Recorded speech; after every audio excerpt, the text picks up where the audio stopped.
pas mal d'offres de mon partenaire maillot. Alors évidemment, la livraison est gratuite à partir de 79€. Avec mon code promo que je mets en description, moins 15% de réduction. Donc c'est parfait. Et en plus de cela, vous pourrez avoir, si vous achetez pas mal de maillots, comme vous pouvez le voir à l'image, des maillots gratuits choisis par vous-même. Donc ça serait quand même à ne pas manquer. Moi je vous conseille de les prendre, d'utiliser mon code promo, sachant que moi j'ai déjà pas mal de maillots, ça fait longtemps que c'est mes partenaires, j'ai jamais eu de problème, j'ai jamais eu de supporters du Barça qui ont acheté des maillots qui ont eu des problèmes, donc je vous conseille de les prendre, c'est pas cher, vous avez des maillots gratuits, et au pire si vous avez des questions, moi je suis sur Instagram en message privé. Enfin bref, on commence la vidéo.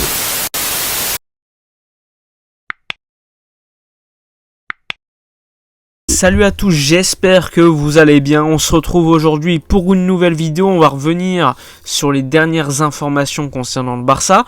On va revenir évidemment tout d'abord sur l'affaire Messi. On en a appris beaucoup plus sur le déroulé des événements pour qu'il signe au PSG.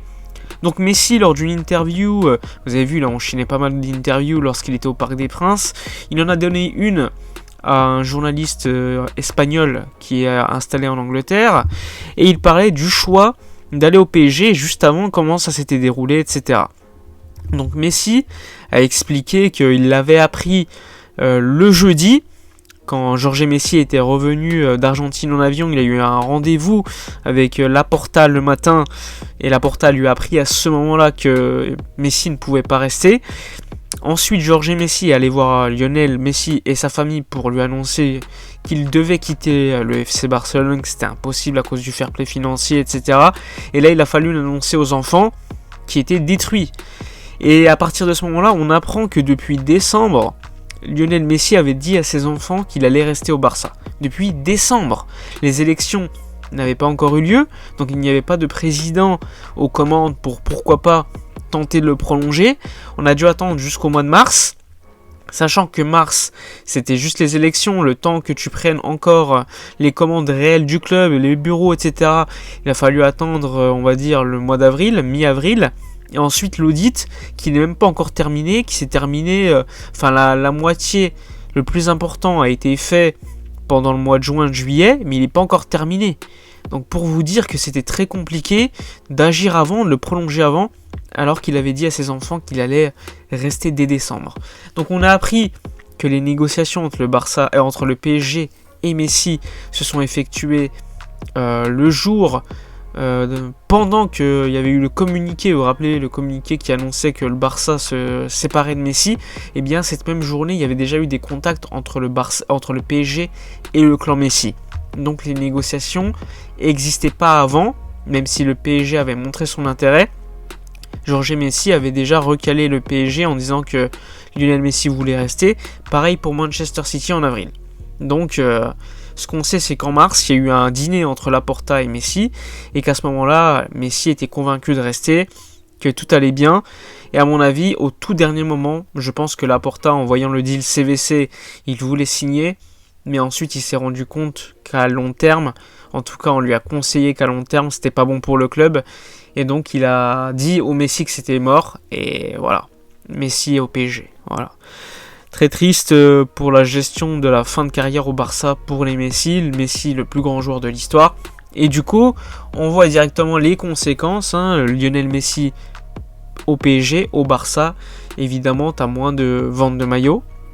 En tout cas, c'est encore difficile d'en parler parce que ça fait que quelques jours, mais à mon avis, ça va aller de soi. Pareil pour les sponsors, etc. Il y a eu les ouvertures pour les 30 000 socios de pouvoir demander des tickets pour le prochain match contre la Real Sociedad qui aura lieu ce week-end. Pour l'instant, tu en as 15 000 qui ont été réservés, sachant que tu en as 5 000 qui ont été réservés par la direction pour les donner aux sponsors, etc. Donc il t'en restera 10 000 probablement qui seront mis en vente pour les supporters qui ne sont pas socios.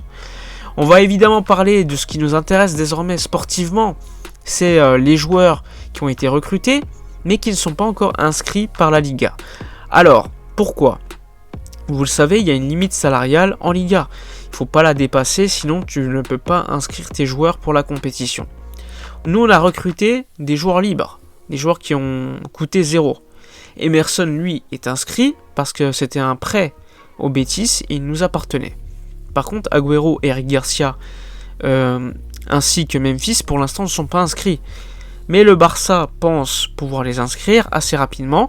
Il faut voir ce qui va se dérouler aujourd'hui avec le deal CVC, parce qu'il y a le vote en assemblée générale de tous les clubs de la Liga et de la Segunda División pour décider ce qui va se dérouler pour ce deal CVC, sachant que le Real Madrid a apporté des deals beaucoup plus favorables que celui proposé par CVC.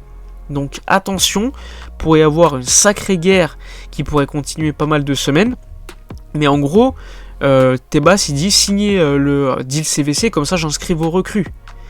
Sachant que le deal n'est pas super favorable à long terme et qu'il y a des meilleurs deals ailleurs. Pour l'instant, on ne sait pas ce qui va se dérouler, mais attention, pourrait y avoir quand même de sérieuses conséquences dans le futur.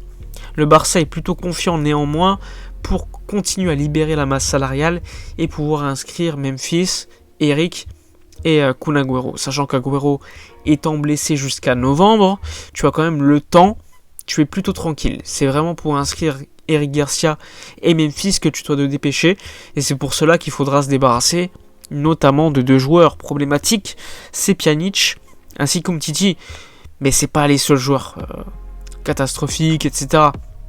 Quand tu vois que l'effectif, quasiment rien n'a bougé, on s'est juste fragilisé, on a perdu Messi. On s'était d'une certaine manière renforcé avec les arrivées gratuites d'Agüero, de Memphis, d'Eric. Mais pour l'effectif du Barça, pour essayer de lutter pour tous les titres, c'est impossible avec cet effectif. Et pour moi, le premier échec, c'est de ne pas avoir réussi à vendre des joueurs qui ne sont plus nécessaires au club, qui ont un gros salaire, et même pour les prêter, ça a été un échec. Pour moi, ça c'est le plus gros échec du début du mandat de Joan Laporta. Parce que garder Messi, il l'a jamais dit. Il a promis de tout faire et qu'il allait faire une offre pour que Messi l'accepte, ce qui a été fait. Néanmoins, pour le bien du club, il a préféré ne pas signer le deal. Et ça, même si c'est très compliqué, très difficile, je peux l'accepter. Mais le fait de ne pas avoir réussi à se débarrasser de joueurs comme Pjanic, Umtiti, etc., ça je l'accepte moins. Même si évidemment je comprends totalement que les joueurs, s'ils veulent pas bouger, tu peux rien faire. Mais tu peux quand même essayer de les convaincre, de les menacer, de ne plus jouer du tout, je ne sais pas, à trouver des solutions. Et pour l'instant, aucune solution a été trouvée. Ilaix Moriba, c'est pareil. Moriba ne veut pas prolonger. Moriba est prêt potentiellement à ne pas jouer toute la saison, rester en tribune pour signer libre l'été prochain dans un club allemand. On pense à Leipzig.